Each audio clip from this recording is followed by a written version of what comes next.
Hello and welcome to another episode of the SC Playbook AFL podcast. My name is Dylan Bolch. Round one is in the books. We're here to talk all things Supercoach. I'm joined by Stevie Nico, the 2021 Supercoach runner-up. Nico, how are you? G'day, Dill. Yeah, mate. All good. Nice and wet on the ride over here. Yeah. The Melbourne weather has turned it on for me. But, yeah, look, we're here. Round one's done. I'm with the peloton, so I'm not, totally unhappy. Nice one. And Supercoach veteran, the SC Bandit. Bandit, how's it going?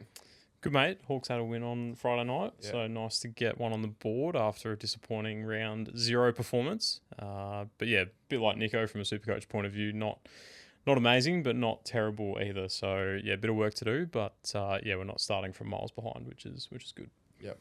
Let's take a look at how we all fared in round one. Nico, I'll start with you. How did you go?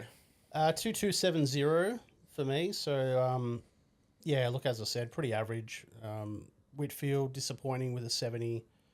Obviously, captain straight on Butters, and he was tagged by Foss, which, sort of came out of the blue. I don't think we really predicted that one. Would have been nice if Hayden Young played the fourth quarter in the middle instead of the goal square. But, yeah, nice minus 14 points for him in the last quarter. So, yeah, just little things like that. And, Phillipou on field, which most people had, and Marshall, obviously, we probably left 20, 25 points out there with the injury in the early fourth quarter. Yep. Bandit, yourself? Pretty similar to Nico, really, just behind him with a 2-2-4-3. Again, I had Butters captain as well, which didn't help things. I had Marshall and Dev Robertson on the bench, which in hindsight was a bit of an error.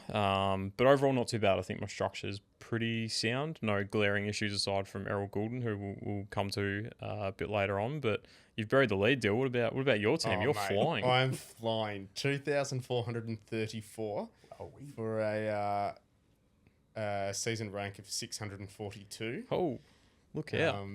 Bontempelli VC was very nice. I was pumped with that, especially given I paid so much for him. But that was sort of the difference this week, I thought. And the big dogs in the ruck, Gorn and Sherry, both went 120. But so did English and Jackson. So I don't think I gained too much ground there. How good is it just locking in early VC? Lock and load. No stress. Rest of the weekend, I was like, sweet. Doesn't matter what happens on the Sunday. Especially on a pod as well. Like Bont's only 20-something% owned. Yeah. So yeah, I watched most of that game and had PTSD. I think from just watching him run around. He's just so good. Not having anyone run near him for 4 quarters. Just absolutely took the mickey out of the Giants and made them look pretty silly. But yeah, 160 off the bat is pretty nice. Yeah, very nice. Let's bring back the MVP votes. So I'd like a 3-2-1 from each of you, 3 being best on ground for you. Doesn't have to be players in your team, just across the board. Bandit, I'll start with you. Who have you given your votes to for round one? Yeah, I gave one to Jagger Smith. Very impressive performance against Richmond. I can't believe there's only 15% of teams that don't have him yet. That should actually be 100%. He would just about make 100K next week. Well, not this week coming because they're on a bye, but the next game he plays, he'll pretty much go up 100K in one hit. So if you don't have him, you absolutely need to trade him in next week before his third game. Gave 2 to Harry Sheasel. Just continues to put up great numbers. Looks like this year will be no different. He'll clearly be in a sort of 2-man shootout, I reckon, with Petracca for the F1 position at the end of the year, and Christian Petracca got the 3 votes from me. Just looked absolutely a class above yesterday against West Coast. 23 touches, 4 goals, just absolutely dominant. Negative break even this week of negative 26. So if you haven't got him, yes, he's going to have a bye shortly, but he absolutely has to be a priority trade in this week if you haven't got him. We'll get to like 750 or something. Yeah, he's going to be at 750 very, very quickly if he pumps out another like 130 or 140 against Richmond this week. Look out. Likely. Yeah. Nico? Look, Jagger won for me as well. He's got like a minus 110 break even now. Like it's crazy and going to make a heap of coin for us, which is what we want.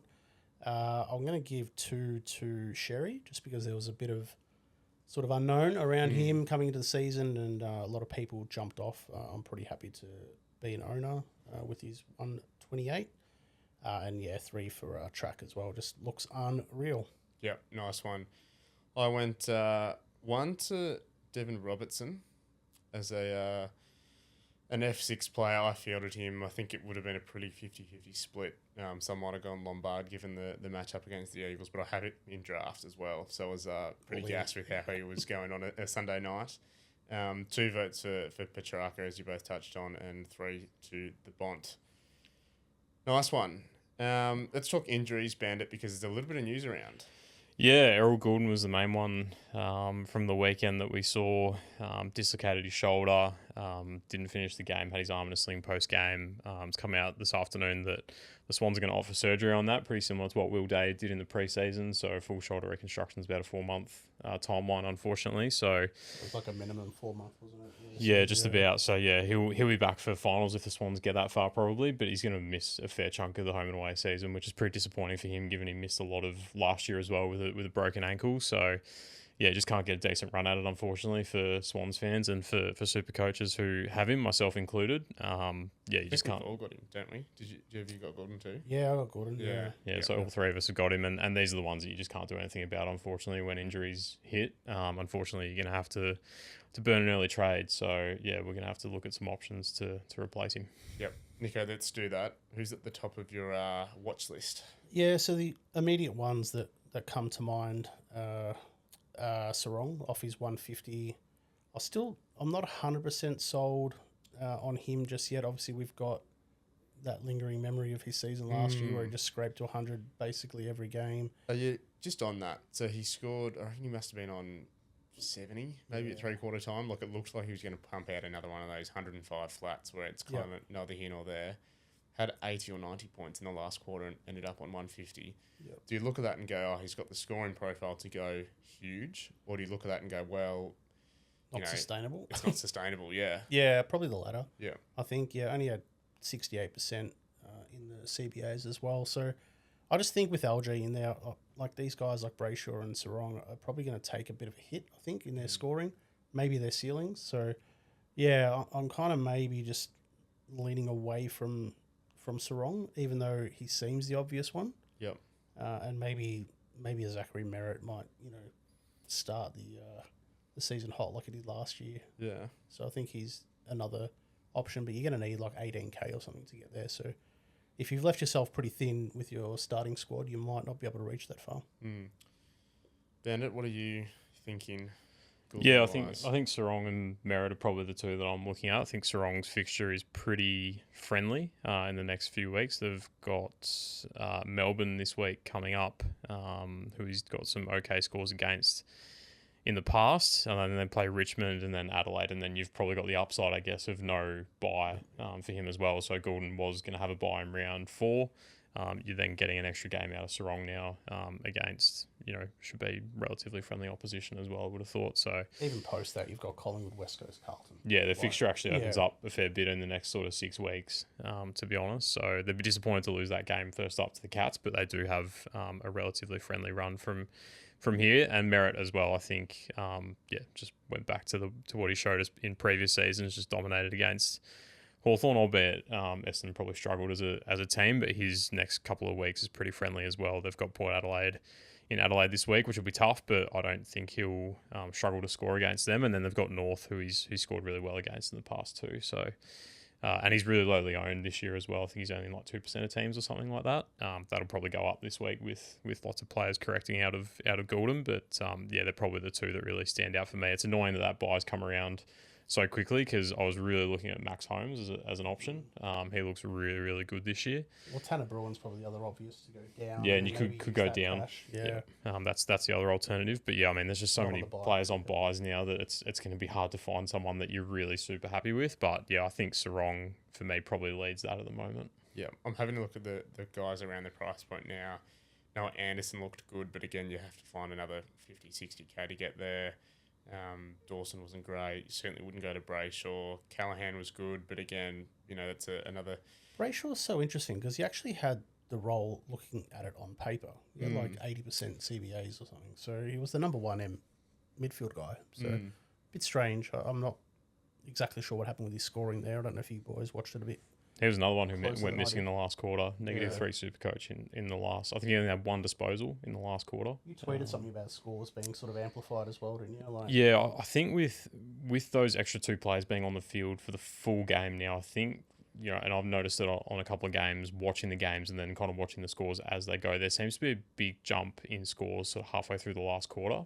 Like if the result is kind of decided by that point, it's like the scaling kind of kicks in at that point and everyone gets a bit of bump, like a good bump if you've been effective early. And then for like Petracca, for example, like scored, I think he was on 80 or 90 points at halftime in that West Coast game. So he got the big spike towards the end of the game because obviously, the result was decided early. Yeah, so he gets, a bit more weighting for that performance in the first half. And it was a bit the same for Freo. Like they were in front, Geelong came back. That obviously creates a bit of a swing towards the Cats. And, some of that scaling has to come off Freo because the game got decided late. So we saw that with Andrew Brayshaw, Hayden Young, we've kind of touched on already, didn't get near it in the last quarter, lost a lot of ground that he'd kind of accrued from earlier in the game. I think he was on about 80 points at half time. And I was sitting there thinking as a non-owner, oh God, he's going to absolutely go massive here and put me on the back foot. But yeah, basically played out of the goal scorer in the last quarter and didn't get near it. So I think that's something to keep an eye on for as we go through the year with those extra 2 players in all the time. It's a lot different to what it used to be with teams using the sub. If they didn't use the sub, there's one less player on the ground to kind of share points with. But with the way it's working now, there's those extra 2 players in the mix. So something to think about. Sorry, I took him on a bit of a tangent there, but that's really good. It's really good info. Yeah. Nico, you mentioned Tanner Bruhn. Is it a viable strategy to go Gulden down to Bruhn? Yeah.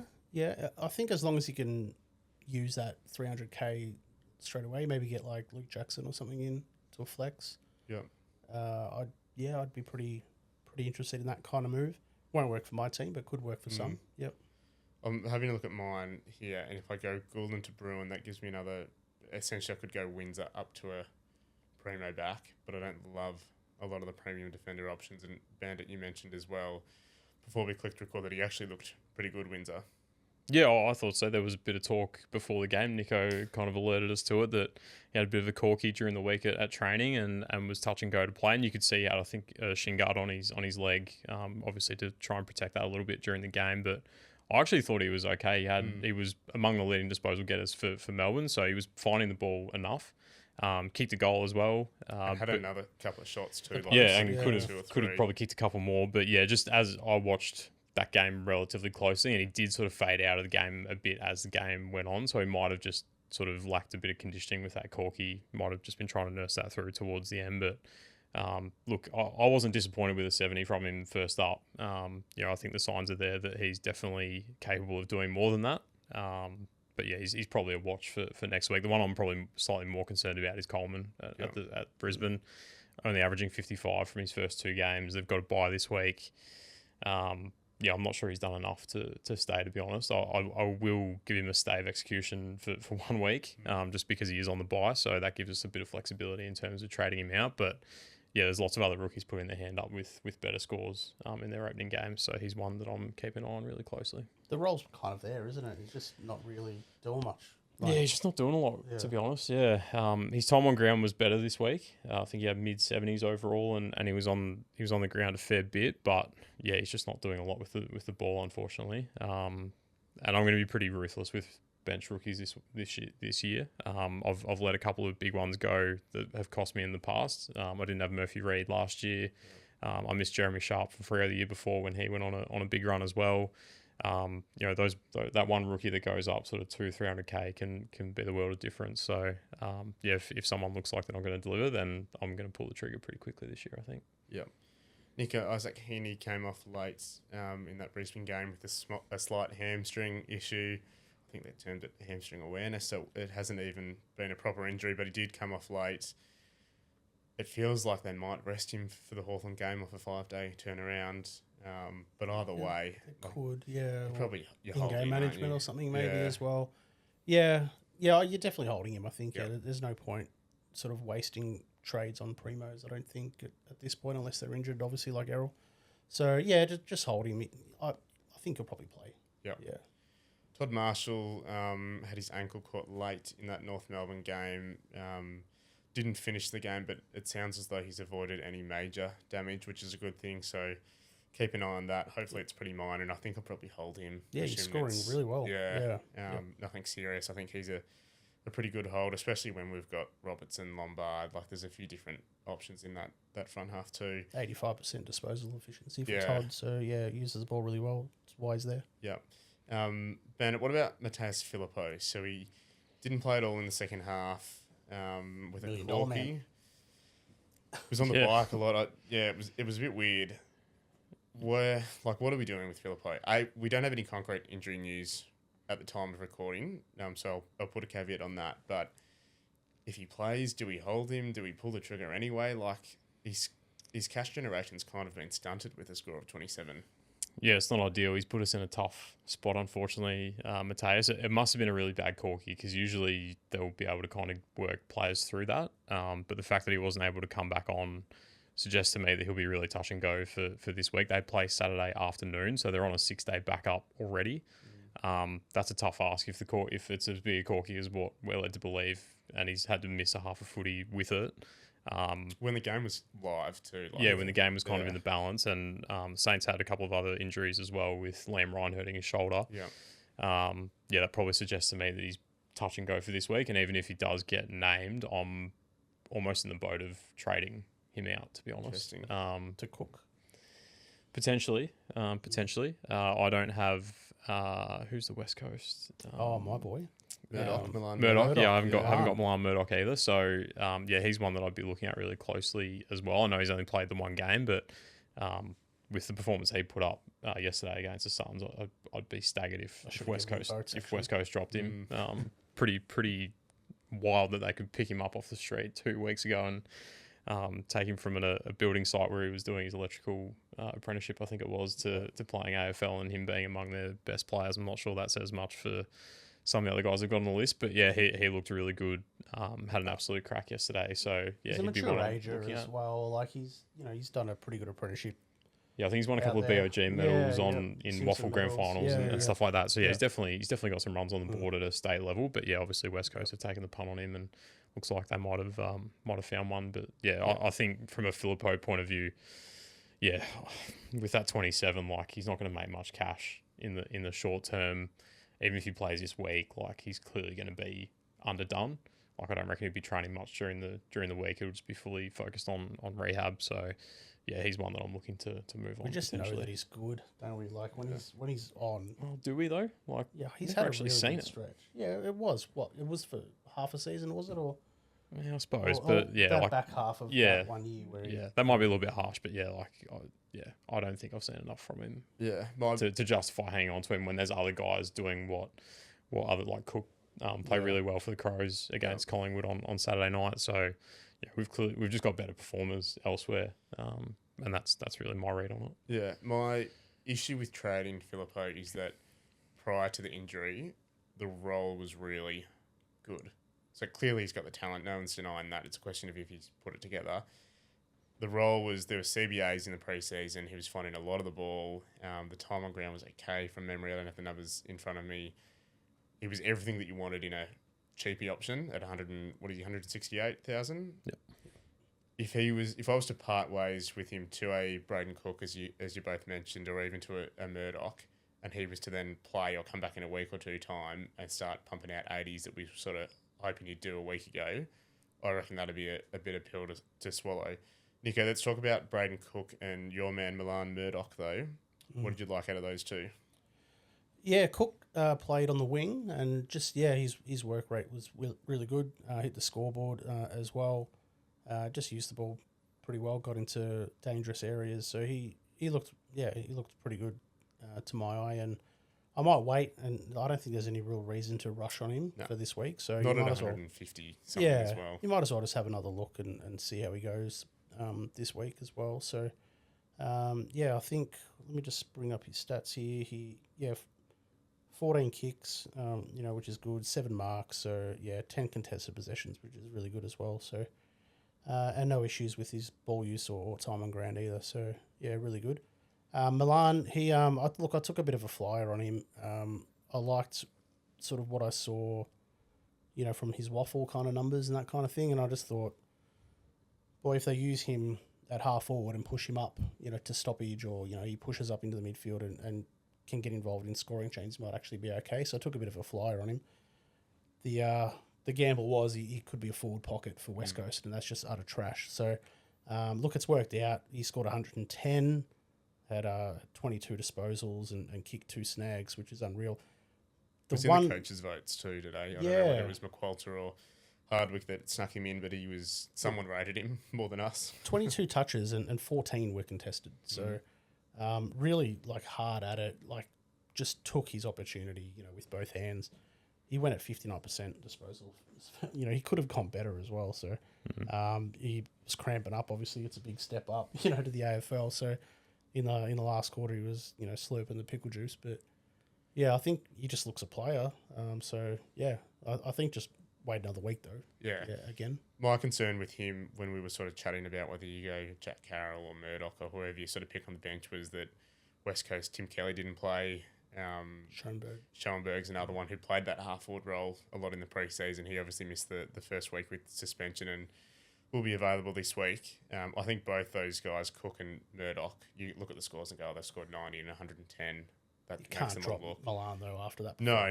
But I wonder if the role... first name on the board this week. I thought at West Coast. But does the role alter at all? No, I don't think so. I think the coach would have loved what he saw and would just keep him there to say, mate, do what you did last week. Yeah. They'll find someone else to push out. Yeah. I think he has to stay in. I'm just playing around with a few things as we're talking. And I'm trying to find a way to get Gulden up to someone better than Merritt. Anyway, Bandit must-haves. Let's go through the rookies first of all. Yep. Give me 3 must-haves and then Nico can give us some more. I think if you haven't got these guys, you probably need to look at getting them in based on round 1 performances. So Jakes of the Bulldogs looked really good again, was a bit slow to get going to start with, was a little bit worried at halftime. I think he was on about 30 or 40 points and hadn't really done a lot, but I think ended up with about 29 disposals on the day. Just looks the kind of player the Bulldogs need back there, to be honest. Coaches' votes as well for him. Yeah, which is a really good push. I would assume Bevo was the one that gave him votes out of that. We obviously don't know what the breakdown is between coaches, but I think that's a really good sign that he's in the coaches' votes. Means that they're rating him really highly. So he's definitely one. If you haven't got, he needs to be a priority this week. Sam Grill I thought was really good for the Tigers. Showed a bit of dash. I think he had 10 kicks at one stage and was going at 100% efficiency. So that's pretty impressive. But yeah, it just looks like he's going to take the game on and is exactly the type of player that Richmond needs. So he's another one that I think you need to kind of target. And I liked Lindsay's game for West Coast yesterday actually as well. Struggled to probably find it early, but you could just see as the game went on, he was trusted with some really difficult kicks and actually bit off some really tough kicks through the middle of the ground to find teammates in space and just looked really clean in a game that was a little bit slippery. Just looked like his ball use was a bit of a standout. So I think in a game where they got soundly beaten, he only scored 60, but there'll be games where they're more competitive and he'll find more of the footy and score really well. So, they're probably the 3 that I'd look to target if you haven't got them. I was worried a bit about Lindsay's time on ground in the first half. I reckon it was pretty low, but he ended up with 71%, so we got a bigger run at it in the second, and that's pretty okay as a number. I think that's okay, yeah. Just maybe easing into it a little bit. Had 3 kickouts as well, sharing it with Duggan and Marek, so... Yeah, I think he really salvaged a score. Really, there's a role there for him. I think. Yeah, but there is a role there. I think so. And that's probably, with Marek, I think in there. But if Marek was to get dropped or something, then happy days. But anyway, we'll see about that. McAndrew's probably the other one that I was gonna. I'm sure you'll talk about him now. But yeah, McAndrew hype is real. I think. Yeah. He's obviously he's just really good at that initial sort of ball up with his leap and. I don't know. I don't have the hit out to advantage numbers, but I think he started off really strong in that. So I think McAndrew, if you've got him at R1 or flex, sorry, R2, R2 that would be a brave coach to be doing that. You're doing pretty well, but he definitely took it up to Darcy Cameron. No issues there. 88, it's a good score. He should probably improve again off that. Who's he got this week? He's got the Dogs. Tim English. Got Tim English, which That's would be tough. it's a good test. It is a good test. That we'll see where he's at. Yep. But no issues if you want to, I guess, move things around with him, but definitely have him on field. Yeah, for sure. Yeah. I think he's one you definitely need to have. Jagger obviously is on the bye this week, but if you don't have him, maybe you put a team in late or something, you should look to get him next week for sure. Outside of that, Lombard's probably the other one. Lombard's, Yeah, looks like he's kind of bedded down a half forward role for Gold Coast. Can't really see anyone kind of pushing him out of the team, and I think he kicked 1 or 2 goals yesterday and was involved enough. Kind of watching that game from start to finish, I saw a bit of him. So he looks like he's a pretty safe one as well. Yep. Even like if Todd Marshall actually gets up and plays this week, you could bring him in if you've got something else. And we've touched on Dev Robb. I think he had 12 tackles, so really good base sort of stats that you can rely on him as an on-field option, especially in the forward line.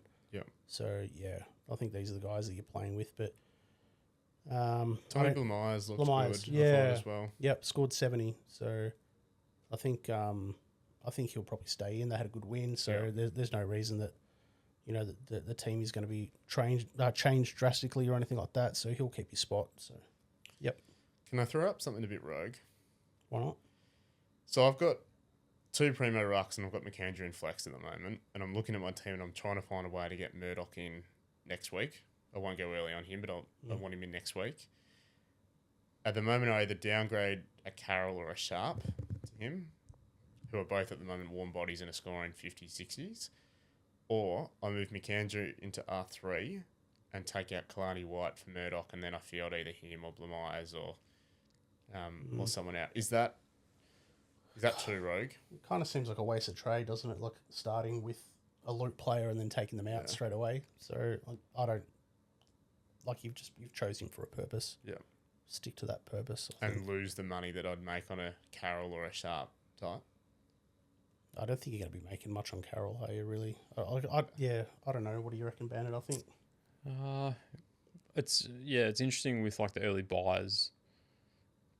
Like you can do without that loop player for the next 3 weeks because we've got buy players that you can just use as a loop. I did. I was weighing it up, and then Bond's got 160. Looks like he's coming back in. I almost started Zach Ostelski from Brisbane at R3 instead, and that sort of pulled me in.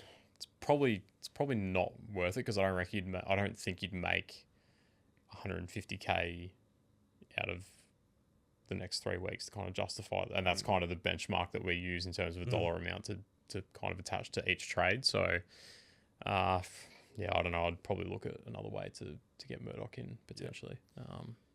I've got White as well, so I've got the same issue. Yeah. But I don't know. That's probably not my preferred way to do it. I'd rather just spend a trade on, flicking from the Saints guy because Murdoch's going to make way more money and just be like, oh, I've made my 150k there. Yeah. That way. And we get another week out of Carroll, assuming he gets picked anyway. He's going to go up 30, 40, 50k in price this week. Yep. Yeah, he gets that early rise, which is handy. Yeah. Mid prices, Nico. I'll give you the pick of the bunch. You can talk about Hayden Young, Darcy Parish, or Tanner Bruhn. I'll talk about Hayden Young, I guess. Look, at half time, I was licking my lips thinking, all right, beautiful. I've got one here on Charlie, and I can, give him a bit of my my wrath with the good selection that he is. I mean, it was kind of like the Sherry one as well. Like a lot of people just jumped off, and I think, obviously there wasn't too much reason to jump off with him, but maybe that, in that last quarter we saw, what the reason was. But if he ran out of gas, or hopefully it wasn't some sort of attempt at a coaching masterstroke, because it was absolutely pathetic. Well, it has to be one of those two, doesn't it? Yeah. He's either run out of gas because he was short on training prior to the game, or they've just lobbed up a Hail Mary and thought I would put him in the goal square and see if he can jack a goal or two. Yeah, that'd have been all-time howler when you're getting beaten around the ball like the Dockers were, to take one of your best midfielders out when clearly the mix that they were going with wasn't working. This is Freo we're talking about, though. Yeah. It's pretty on brand for them in recent years to just throw up a bit of a howler. Yeah. Still like close to 50% CBAs, without being in there in the last quarter. So I feel like it's probably going to be at that 60%. Well, we'll get another look at him without a price change. So I'm more than happy with him. I think the talent is there. We know the talent's there. We saw it in the finals last year, what he can do, how he can score. So, I'm happy just to see him go around. I'm pretty much expecting a good score against Melbourne as well. And then you're going into Richmond in round 3. So, Yeah, as long as he doesn't come out and he's got an injury that he's still dealing with. What would he need to score for you to cut ties? Oh, it's hard because I reckon, what was it, last year or the year before, someone went like 80, and then like we got rid of him and then they just went on a good run. Like it might... Pepper was like that. I think he scored like 20 in his second game or something, and then went average 90 for the Pepper. Yeah. Like Yeah. Scored it, dropped to 20, and I traded him out. That's right. He's about 180. And then he came out and scored like 100 and then a 90, and then I was pulling my hair out. So he can really buy you, as you know. So, I just think unless he's injured and dealing with something and needs to be managed in game, which is maybe what we saw on the weekend. If there's some news around that, then maybe that's the reason to jump off if he gets another 80 or below, I reckon. But if he's looking good and all those numbers go up, I'll just keep him, I think, for a while. Darcy Parish was good without being great. I thought against Hawthorn, scored 93, had the CBAs we thought he would. Bit of mail from the G from Bandit. I was at that game, and like you said, Parish did start pretty hot. I reckon Essendon were probably on top in the mids in the first quarter of that game. They weren't in front on the scoreboard, but I reckon they were definitely on top early on in that game in that particular area. And I definitely noticed Connor Nash trying to get to Parish more after quarter time in that game than probably what was happening in the first quarter. Parish was kind of just running around doing his own thing early on, and I reckon there was definitely a bit of a message sent to Nash to just stand with him at stoppage and just be a body next to him to kind of prevent that first touch disposal that Parish was getting. So, I thought he looked good, to be honest, and we kind of talked about it before we jumped on, but like someone's got to score points in that Essendon team. Like it's pretty obvious that they're going to battle this year. Outside of Merritt, like who are going to be their point scorers? It has to be someone, and he's clearly, I still think, number 2 behind Merritt in that. Pretty low tog though, like 69% time. Yeah, there's some funny numbers from. Yeah, that was a bit weird. Yeah. Some of the numbers. Roberts, Sharp was really low time on ground as well. Yeah. Sharp barely played half the game. Yeah, bit of a concern with that. Like maybe they're just getting their head around the new extra player. Yeah, maybe. And the mix that they've got in there, like there's Merritt, Caldwell, Durham, Parish, Roberts. Yeah, I think we'll just see some weird stuff coming out of Essendon. Early on, to be honest, like they've got a bit of a stink about them. That's kind of what makes me not want to pick be Merritt honest, as well. Like that's they could just park him on a forward flank or something and leave him there. But I thought Parish was pretty good, and I think the young discussion, like if you started him, you're probably okay with it. If you didn't start with him, you're probably okay with it as well. Like I didn't end up starting with him. I was pulling on I was tugging his coattails at the end of the game, being like, go lower, because I knew Parish had scored really well the day before. But like Nico said, I think you've got another week to kind of assess and see what happens with him. Yeah, I was pretty happy out of that game. I thought to score 93 in a drubbing, I was happy enough to hold that a week. Tanner Bruhn, is he a must-have? Not this week. No, he's got a bye on this the bye, week, but next week he after, might be. Yeah. And it's going to be hard. I think you're in the same boat. Yeah. Whereas, like, how are we going to sort of massage this so that he can actually get into our team? So is it something like, you know what, I'm just going to have to get rid of a Gibkiss and push Grill back and make it, work that way, like getting a Sarong off the field or a Lindsay off the field in your defence. It might be an option if you can actually get some money to do that. What's he at, 270? So you're going to need 140 or 150k to do that. So, yeah, it might be something to think about with your Gulden trade this week. Can you bank some coins so that you look to get Tanner in next week and utilise that kind of strategy? Or do you look at, Sharp and go, oh, geez, I don't like his time on ground. I don't know if he's going to be, what we thought he was going to be. Just, as Bandit said, just cut early and go to the guy who's going to go up, a crazy amount. Yeah. So, yeah, I think next week he'll be a must-have. Bandit, any words on No, that? I agree with Nico. Yeah, not for this week, obviously, because they're on a bye, but yeah, certainly the week after. Yeah, you're gonna have to if you don't trade him in this week, he has to be in your plans for the week after. If he averages, just looking on the Supercoach website now, if he goes at 90 for the next 6 weeks, by round 8 he's going to be 440k or thereabouts. Like that's pretty much bang on what we're after.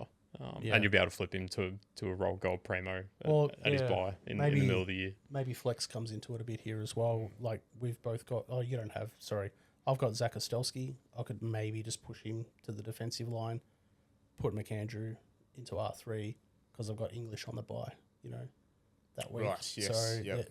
and still have him on field. So, yeah, there's quite a bit of sort of, strategy I think that we'll need to think about here or have some plan to get him in. Yeah, I'm finding it really hard to think about where I can do this. I might be able to bank a little bit of coin with Phillipou down to Cook. Mm-hmm. I could That's trade. not much. Yeah. I could trade Willem Dersma, which I don't really want to do. Like, he scored 78 looked alright. and looked Yeah, pretty yeah. good. Yep. In an ideal world, I would have picked English over Sherry or Gone pre-round one and gone Dersma to Bruhn, and then I don't have to worry about this headache. But now that English and Sherry and Gone have done well, it kind of feels Yeah, you a can't little drop bit off. stupid Yeah, to drop one of those guys. So there's a little bit for me to think about. It's kind of a bit of an annoyance because everyone's sort of done pretty well. Like even Yeah. Hayden Young had the Yep. potential to maybe go 130 in this game and didn't. And Parish, we've spoken about, has done well, and they've kind of all done okay. Like Buderick has scored Yeah. okay in the forward line as well. So, yeah, it's going to be hard, but And we I might don't- have to make a tough call on someone. I don't really have a premium that's really stunk it up and is going to tank a lot of cash like a Brayshaw might. Or Whitfield. I don't know. Yeah, Whitfield. Yeah. So maybe it's Gulden for me. Anyway, let's talk primos, Bandit. Is there any premium that if you don't have, you need to have? One name comes to mind for me, and I'm sure it's the same name for you. Petracca. Yeah. Yeah, if you haven't got Petracca, you need to. He's absolutely priority number one this week. I think outside of all the other rookies, all the other mid prices, forget all that. If you haven't got Petracca, you need Petracca. 322 points already Yeah, on the just board. averaging 100 and what is it, 61, 161 after 2 games. That's just He is picked by 75% of teams, to be fair. So. yeah. I reckon his ownership would have gone up even more after opening round because we got to look at him in that first game. So yeah, lots of people would have been happy with that. But if he scores, I'm just looking at the projections again here. If he scores a 125 this week, he's going up to 589k or thereabouts this week, and then if he does the same again the week after, he's basically 620. So he'd be putting 100k on his price in 2 weeks. So if you haven't got him now, you're probably not going to be able to afford him. Like even if he's sub 600k next week after he plays his third game, he definitely won't be the week after. So yeah, just get him in. I know that early buy kind of sucks because you'll get him for one game and then he's on a buy the week after, but like he's already F1 probably for the end of the year. So yeah, he's an absolute priority. And he's a captaincy option too, isn't he? Yeah. Well, he's now, with Absolutely, their yeah. fixtures coming up, they've got Richmond this week, and then they've got Going to it's someone pretty in- friendly after that as well too, from memory. They've got Melbourne the week after that, and then Sydney at gather round. So even that with Gulden and potentially Heeney, not 100%, that all of a sudden looks like a much friendlier fixture than what it would have been. There was a question in Discord about, do you have the guts to, include him in your captaincy for this week? And I just said, yeah, straight C on track. Wish I had done that. Spewing. Same. Yeah. Would have been nice. But anyway. Yeah, no, I think he's the main one. I don't reckon there's really any other sort of standout must-have primos at the moment. He's the one that's just going to go, like, he's clearly underpriced on what he's producing, but, like, no one else is really kind of... The other guys have got a buy coming up. Maybe Yeah, the like other Bob. guys have... Sinclair's maybe one you could look at in defence, but I feel like most people kind of have him at the moment. How's Naz getting benched? Like, just after he kicked the goal and the game was on the line, right? Yeah, well, he's Interesting. one that we could probably talk about as well as a correction trade as well, because he's played 2 games now. His break-even's 201. Like, what would we be thinking with Nazaya? Because they've got the Giants coming up this week away. That's a pretty tough game. Yeah, I think if you started him over Sinclair, you'd probably just have to use the trade now, and that's a lot of money. Yeah. Like going in opposite directions. So it's probably worth close to 150k. Sinclair straight away. break-even 77, Naz's break-even's 201. So they're, Yeah. like you said, going in opposite directions in a hurry. Especially when you think about when we're starting to upgrade, Nazai is probably one that everyone's looking at. If he's available for 550k and that's the guy everyone's jumping on, Tasty. and all of a sudden you looking at players and you go, oh, Sinclair's 620, I can't get there. Yep. It's kind of like, if you don't pull that trigger now, I think it'll be too late. And then, Like he's one that I'm absolutely, licking my lips at, waiting for him to bottom out. Same with McCluggage as well. Once they get off their bye and and he's back and had a couple more games, he's probably going to be at that maybe 550 kind of price range as well, and he's going to be a super upgrade target early days. Can we get to the bottom of this ruck chat? It feels like we talk about this every single week. I want to run some numbers by you both. So this is based on price last year. So Gawn, the most expensive ruck, 122 points. Sherry, 128. Grundy, 89. Jackson, 142. Cameron, 86. English, 127. And Witts, 137. So there's 5 120 plus scores there. 2 high 80s. My prediction, I said that the new rules aren't going to change the ruck scoring, and maybe we're seeing that. I just think, like with guys like this, they're elite, so they're going to find a way to get themselves into the game and influence and impact the game and score well as a result. So, I mean, obviously LJ is a bit different. Jackson from Freo is actually playing a bit of a different role, to what he did last year. And maybe that gives him a bit of a better floor than the other guys. So he looks like a really good correction if you need to correct into him or get from Gulden to him. I think is a pretty good play. But yeah, I just think, even Witt scored well, as well. So I don't think the rucks are dead by any stretch. I think the 2 primo ruck strategy with McAndrew and Flex is probably the way to go at the moment. Yeah. I was watching the Melbourne St Kilda game and watching Gawn's second half and last quarter in particular, it felt exactly like what you're just saying. Like, he's Melbourne's best player, or one of, if he's not the best player, and he stepped up in that last quarter, and the score showed. Didn't have a break in that last quarter either. Yeah. Didn't come to the bench once. Yeah. And pretty much shaded the coning all day, I thought. Yeah. And when you think of these guys, like Gawn's the heart and soul of the Ds, Sherry's supposedly the heartbeat at North Melbourne, like gives his all to everything. Bandit, what about Luke Jackson though? You checked his role closely. Yeah, it was interesting, wasn't it? He just played the ruck midfielder hybrid, which we've seen Mark Blitzarves play at Geelong for a long period of time, but he's probably not the ball winner that Luke Jackson is in that midfield role. But I think he went to more ruck contests on the day. I think he had 56% ruck contests, had mid-60s CBAs, but only used the ball at 59% efficiency. So he actually could have scored more than what he did if he'd used the ball a little bit better than what he actually did on the day. But yeah, he's one that I'm looking at potentially correcting into next week. I've got Darcy Cameron on the bye this week, and he was one that didn't really score that well on the weekend. So that might have to be a correction trade for me next week. If Jackson drops another big score, I'll have to make a move there, I think. 3/4 of his disposals were contested. Yeah. Just Supercoach gold. Yeah, and I think that's sustainable for him as well. I think he's the one that they don't really want to move out of there because he is such a wild card. He's one that you can kind of rely on, as opposed to if Sarong gets a tag, that kind of takes him out of the game. Brayshaw, we saw, had a really poor one on the weekend and went backwards.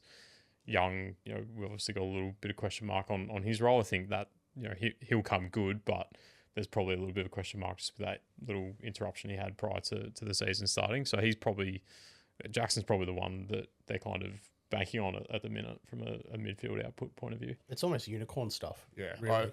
I didn't think it was going to happen. I thought disposals, tackles, hit outs, hitting the scoreboard, contested possessions, clearances. Yeah, my only question is how sustainable is it? Will probably vary based on potentially, but it's probably just a physical thing. Can he physically sustain it? Because that is to attend the majority of ruck contests, go to a lot of CBAs, play midfield when you're not in the ruck. That's a lot to ask of one player. So we'll just have to see if it's physically sustainable. But yeah, based on what we saw last weekend, it looks good. You think if Shrek actually stays in the team, his 45% time on ground would go up, and maybe... Jeez, he looked ordinary. Yeah, I know. Sean Darcy. Yeah. There's a few rucks that are going to get found out this year. I think Flynn's another one at West Coast. These sort of plotter types. They could be in a bit of trouble, I think. It feels like my mindset around Jackson has shifted from thinking, he can play anywhere, so he might be a victim of that versatility, to now it being he is the man at Fremantle. You've got Brayshaw, Sarong, Young, all these guys that you've mentioned, who all more or less offer similar things. They're midfielders, they win the ball, they're not bad on the outside, blah, blah, blah. But he's the guy that can win you a game. I think, if you started a Darcy Cameron or something, I'd probably just pull the trigger on that now and just say, you know what, it's probably the wrong move, and I'll just go straight to LJ now and be done with it. Sounds good to me. Yeah. There's my trades for the week sorted. I've got Darcy Cameron. Yeah, I just thought, he's got a few different ways to score, like outside of ruck contests, like he drops back, helps his defenders out, intercept marks. I think of the top 10 intercept markers last year, he was the only ruckman in that list. So I'm sure he'll still keep doing that. But yeah, obviously Jackson's got so many more ways to score this year by the look of it, based on his role. That might need to be a correction either this week or next week. Yeah. Guys, if you're not aware, we've partnered with Mountain Culture Beer Co. to kick off the 2026 season. And Nico, if you've been living under a rock and missed the memo, they're rated Australia's #1 brewery, winning the prestigious Hottest 100 Craft Beer Award. We'll put the message out to Tim again. We need a taste test here. But thanks to those guys for supporting us. And if you're keen to give it a crack yourself, head to www.mountainculture.com.au and use the discount code MountainCulture4Pete to receive 10% off. Bandit, we've gone to the Discord again for community Q&A this week. Michael's question is Isaac Rankin an option to replace Errol Gulden? So he didn't play round one because of that suspension that was carrying over from last year. He's fit and will reportedly play this week against the Bulldogs on Friday night. Is that a viable pivot? Tough opposition to come up against first up. I don't really love picking guys off interrupted pre-seasons. I know he had a suspension and he would have played last week if that suspension wasn't there, but did have a hamstring sort of in February, so missed a chunk of training. So didn't play like the community series game or the intra-club or the match teams before that. So yeah, I'd probably prefer to look at someone else who's had some runs on the board, whether that's Sarong or Merritt, or whether you go up to a Noah Anderson or someone like that. He's missed quite a bit of footy now. He has missed quite a bit of footy, and generally speaking, we have got him cheaper. Yeah. Later on in the season, the last couple of years, he's not really someone that we've started with because he inevitably will throw in a poor game at some stage, and that means his price can drop a bit, and we can pick him up then. Are there any Sydney players who become more relevant after their bye now that Errol is injured? That's from DBG. Yeah, I had a look at last year's CBAs, and nothing really stood out outside of maybe Rowbottom seeing a little bit more sort of CBA action, and that dropped off when Errol came back into the team. I think Heeney's probably going to stay at that kind of level he's at. I don't really see anyone really in a classic format benefiting too much with this one. Maybe for draft teams if you want to trade for Rowbottom or something like that. But yeah, no, I don't think there's anything that we'll be like, oh, sweet, let's go. We've got this guy available to us now, like where we have in the past when Shrek has gone down injured and Luke Jackson can, start scoring 160 every week. So yeah, I think not. I don't think there's anything there. Yeah, I'd keep an eye on Mills, but yeah, I don't. Yeah, maybe a little bit. Maybe a little bit, but yeah, like you said, I don't think there's going to be a knockout pick that all of a sudden goes from averaging 90 to 110 just because Gordon's not there. Bandit Brendan asks, who would you play out of the rookie defenders this week? So he's got Lockie Jakes, Josh Lindsay, Jai Sarong, and Michael Selwood.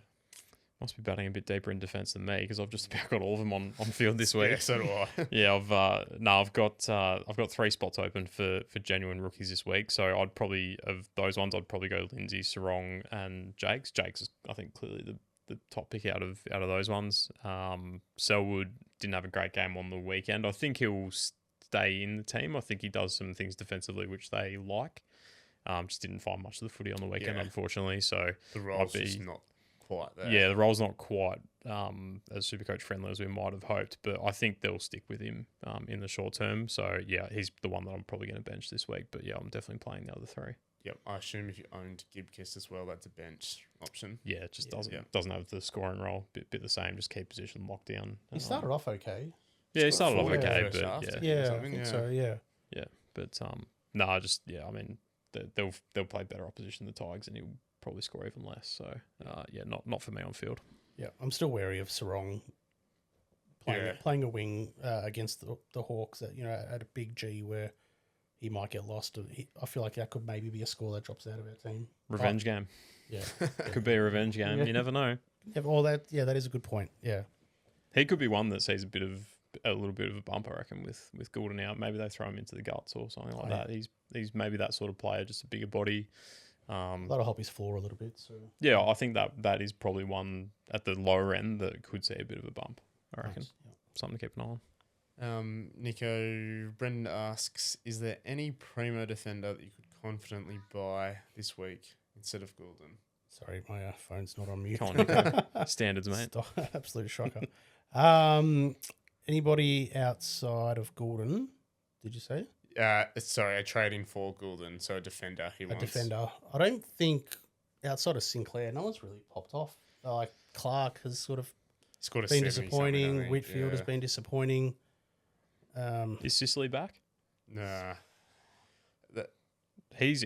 I'm interested in Sicily. Post buy, obviously, because they've got a buy coming up in round 4, but I am interested in keeping an eye on him. What's changed? I reckon they'll just have a bit more clarity in his role this year, I think. He's fitter by the sounds of things. Yeah, he's had a full pre-season, had a shoulder issue, I think, towards the back end of, was it start of last year or the back end of the year before, I think. So he had to have a shoulder up, I think, on that. He had that weird hip something or other that was happening last year that the Hawks said wasn't a thing, and then has since come out it was definitely a thing. His form was rubbish last year, let's be honest. Like, I don't know if the hip thing was legit or if they just said that to kind of cover for the fact that they wanted to drop him because he was going so badly. But yeah, I think they've just maybe got a bit more clarity in his role this year, and I think the full pre-season would definitely help. It would be very risky to pick him. And Houston's probably in the same boat, but he's on a bye this week, so I'm gonna keep an eye on those two. Nico, you can probably offer a bit more on Houston being a pies man. Yeah, like which is I've talked about it a little bit. Like the second year Magpies sort of recruits seem to gel better for some reason, whether that's the game plan kind of thing or the standards of training, or there's something that they come over like who's the forward? Schultz. Yeah, like Schultz really struggled in his first year.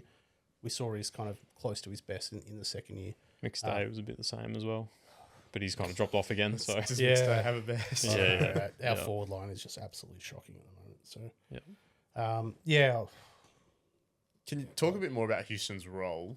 McRae said, pre-round 1 or pre-opening round, that he's the kick out that he's their best kick. Like, that was pretty obvious, was it not? Like, I don't know. Like that's strange to me. Like he was our best kick last year as well, and didn't do anything about it. So it's not like he's got the monopoly on kickouts or anything. He's still sharing with Josh Dacos. So I think they're just looking to use him a bit more. So far, which is understandable. I think given there's no Darcy Moore, no Jeremy Howe, like those two guys are good ball users as well. Jeez, we need them back in big time. So they're probably a little bit light on for users. I think now that Josh Dacos has gone to the midfield a bit more, they probably need an established kicker back there just to kind of be that sort of go-to player, like break glass. If nothing else, just give it to Houston and he'll kind of figure it out. See, there's still a few sort of missing pieces that are going to come back in and maybe affect that a little bit. I don't think we're going to be seeing 130 kind of every week. So so Houston's 431,000. He scored 132 against Adelaide and then 94 against the Saints in the first game. I'm still not confident that he's going to be top 6 or 8 in the back line. Yeah. Like, mind you, there's a bit of uncertainty, as we spoke about, obviously outside of Rosie and Sinclair. Yeah. There is, like, even, Tom Stewart's back to scoring, pretty good numbers. I mean, on averages, Charlie Combin's D6 at the moment. So, work that one out. It's a bit, it'll take a little while for that back line to sort of crystallise and give us a really... Miller, 142. Yeah, well, I mean, we can talk about that in a sec. But yeah, like it will just take a few weeks for the cream to really rise to the top. I think there's probably a couple of outlier games in that first round that have probably thrown things through the loop a little bit. But yeah, there's some options back there. If you want to get funky with it, you can definitely get funky with it in defence. Up there, like Redmond. Like, we couldn't go short, could we? Worrell's an interesting one. Like he scored 116. Can I throw a rogue one in there? Yep. Joe Fonte, only because of the price point. So he's 298,000 or something. I have seen the Fontainebleau stuff. I'm not quite going that far, but he scored 83 and then 119 the first week. If you've got one of Windsor, Lockie Blackerson, we didn't talk about, but he scored 62 against Hawthorn and it's probably not what you were after. Coleman, Bandit mentioned as well. Like, there's a few guys that we were looking at. Pretty tough matchup, I think, against two established rucks for him. For Blackiston, yeah. So maybe just let him go around again, I think. If you do that, though, Fonte goes up in price because he's played the 2 games. That is a good point. So in an ideal world, you give everyone another week and you let the dust sort of settle. But if you're going to get Fonte, it's got to be now. Have you seen enough? Why is he scoring so well? I think he's just a good player. I spoke to Finn Callahan pre-season, and he was the guy that they said would go. He said would go to another level. Now you always take that with a grain of salt because players love pumping up their mates and stuff. It looks like he's been pretty good though. In the first couple of weeks, he's disposals and marks are the main ones. He had 22 disposals against Hawthorn, 9 marks, and then 20 disposals against the Dogs and 7 marks. So that's really where he's getting from. But he's not shooting the lights out. Like, it's not as though he's had 30 and 30 every week. Like, there's room to improve on that again. It feels a little bit too speculative for me.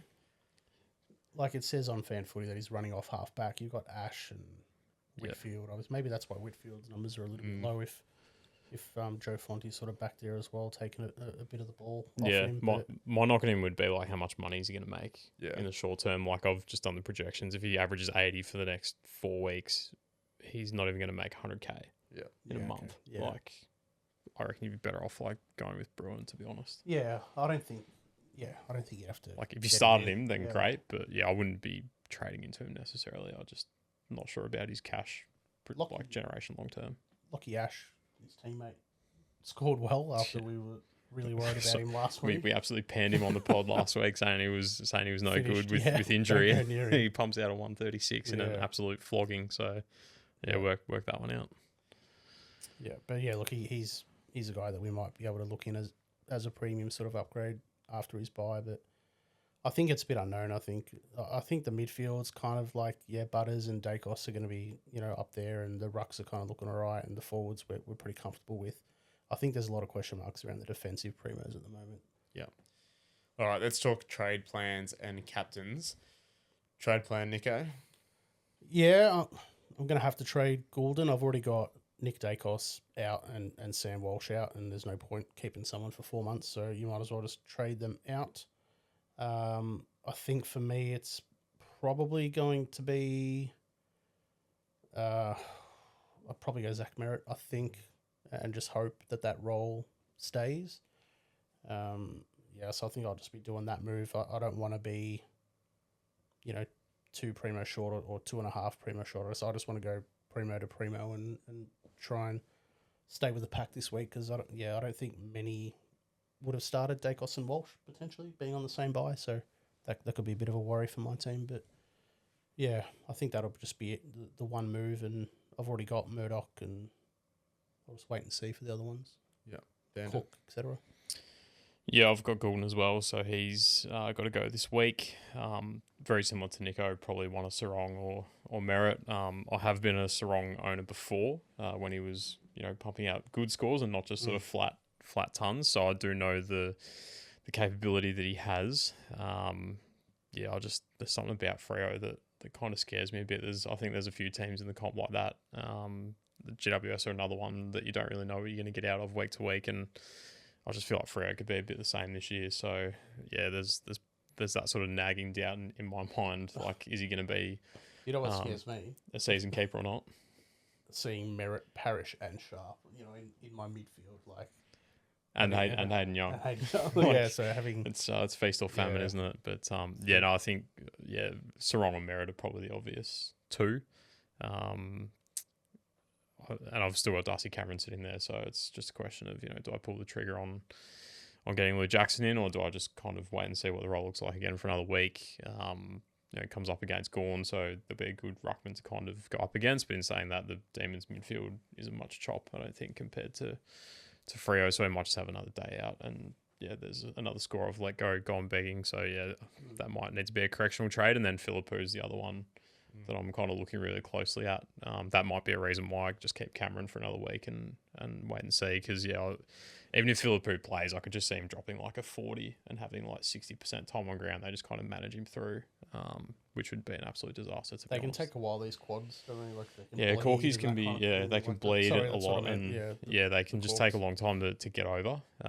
Especially the bad ones. The bad ones, like he obviously had on the weekend, where you don't come back on, is always a bit of a worry. They can take a bit longer to settle, and kind of work through and get rid of. So, and you wouldn't play him unless he was 100% right, given his history. I know you'd hope different not. injuries and, you'd hope not. and whatnot. But and they've actually got to fly to Sydney, so you'd think even if he was travelling with a corky, they wouldn't fly him. So hopefully we'll get an answer one way or the other in the next day or two. Yeah, I've got Gulden to deal with too. I really like Noah Anderson and I really like Finn Callahan, but I can't get there in one move. So I've got a little bit of playing around to do. I don't really love the idea of going early on Cook or Murdock or any of these sort of guys. So I've got to sort of sit and work out whether I just go to merit and call it a day, or whether I try and get a little bit funky part ways with Phillipou or a Sharp or a Dersma or a Carroll and go a bit early on these rookies. I'm really tempted to go Gulden to Bruhn, but it just feels like that's leaving too many points out there. Just what do you do with the rest of the money you're saving? There's no real clear answer this week about that. So Charlie mentioned he might hold Gulden for a week. You guys don't love that idea. I am not that against it. No, I mean, what's the point? Like, you're just giving everyone else a free. Like, if I trade him to Sarong and you hold him, and Sarong scores another 140, and I've got Sharp like you're 150, like you're 100 points behind just on one move. I don't doesn't make much sense to me. No, unless you were like really, really keen to get Sam Walsh in or something off his buy, and want to do that. But if you had like 22 players playing this week, then I could maybe see a case for it. But I mean, Gulden would have played this week, so you're down a player anyway. I've only got Dacos and Smith out this week. Yeah, you could maybe hold him, but I don't see much point. I've got to play around with some things, especially in a best 18 week. Like, you want to maximise the amount of primos you've got playing. The problem is it's so limited with where you can go that are actually buy free. As well, like that's the major sort of stumbling block. Yeah, like you could go Anderson or Callahan, but they're going to miss a game in the next 3 weeks. That's a good point. It's probably not ideal, but I mean, in saying that, Gulden and Anderson have the same buy, so you could just pivot, and not really lose anything. But it's a tough one. But then he's got the round 12 buy. There's swings and roundabouts for everyone, I think. It's a bit of, this is why it's so unlucky, because it just creates so many headaches in the season that you don't necessarily bank on with injury trades, but inevitably we always get 2 or 3 every year that everyone kind of gets hit with, and you just have to burn one and just make the best of it. Yep. There can't be any real reason to like go crazy and use a boost this week, I wouldn't have thought, or anything like that. Just unless you want to chase someone who's going to go up significantly in price this week, just If you have to get Petracca in, I'd boost. Yep. I'd definitely boost Petracca in. Yep, for sure. Yep. Bandit, who are we captaining this week? It's a bit of a tricky week this week. I think the Gold Coast guys against Richmond are probably the standouts. Either Anderson, if you got him, or Petracca. Petracca, I think, will be the safe one for a lot of people. Now that I've said that, he'll probably drop an 80 or something and not get near it. But facing. Yeah, potentially. Yeah, I do like English against the Crows. Albeit McAndrew kind of limited Cameron's scoring a bit, but I think English has got a bit more versatility in the sense that he gets a bit more involved around the ground, and we saw that on the weekend against the Giants. He was kind of dropping back into defence and being part of their disposal chains out of the back 50 there, so I think he'll score well. Sinclair against the Giants, I don't mind. That'd be a bit of an outlier pick though, and probably a VC play rather than a C. Who else have we got? I'm backing Butters to bounce back against Essendon. Yep. We saw Hawks put up some good numbers through the midfield against Essendon, so it doesn't look like there's a logical sort of tag player there for Butters. And I mean, there's been so much talk about him over the preseason, but I think Sherry against West Coast looks like a pretty tasty matchup as well for people who've got him. I can see on Nico's laptop he's got the big orange icon over Sherry already, so he's locking him in. So what are you going VCC? I'll probably go... At this stage, I'll probably go English into Petracca, just because I don't have Sherry. I don't have Jackson. Or Gorn. I don't. Well, I could have Jackson, but I'd probably need a boost. Yeah, and I've just said I'm not going to boost this week, so I think I will let Jackson probably go for one more week. But yeah, he could be on the way in next week potentially. Okay. Yeah, I like the VC play on Petracca and C on Sherry. So, yeah, I think, Flynn, we've talked about, like, he's not much chop. No disrespect to him. Like, yeah. He's an elite AFL athlete. Let's get that right. But yeah, like compared to the top guys, it's not the same class bracket. Looking at Sherry's scores against West Coast, he's got 153, 185, 131. So pretty happy to play there, and I think he's going to be pretty safe. And expecting North to have a win there as well. So yeah, a bit more of the pie. So yeah, I'm happy there. Just one thing, we've got quite a lot of newbies to the game, especially in our Discord.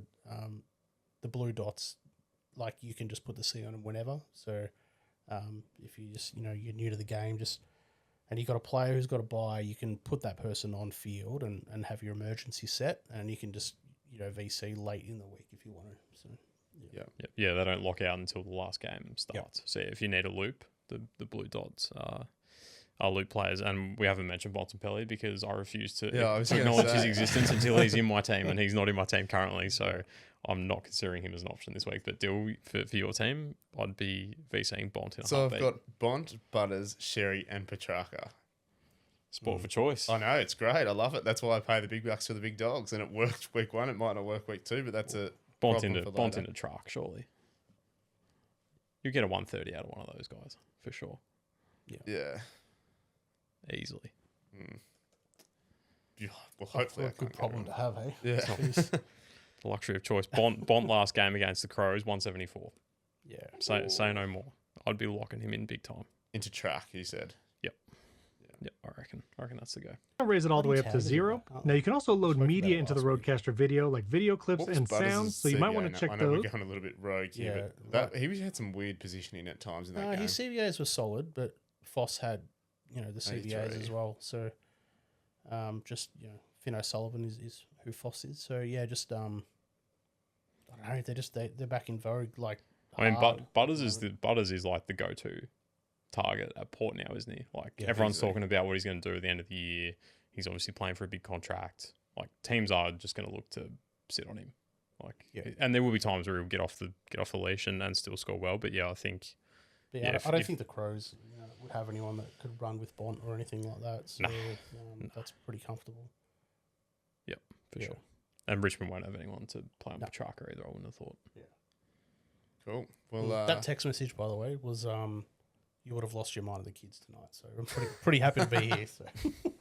That's a win. Well, make sure you like, comment, and subscribe to the YouTube channel or wherever you get your podcast to make sure you get the potty in your feed every week. Get around the website as well, scplaybook.com.au. I think I got that right this week, Nico. Don't listen to whatever I said last week because it was dribble. But all our weekly content's firing up there, weekly wraps, Nico's watch list, following on from the EPL. Bandit will have his skippers every week too, which is must read. But yeah, on that note, all the very best for the weekend and see you next week.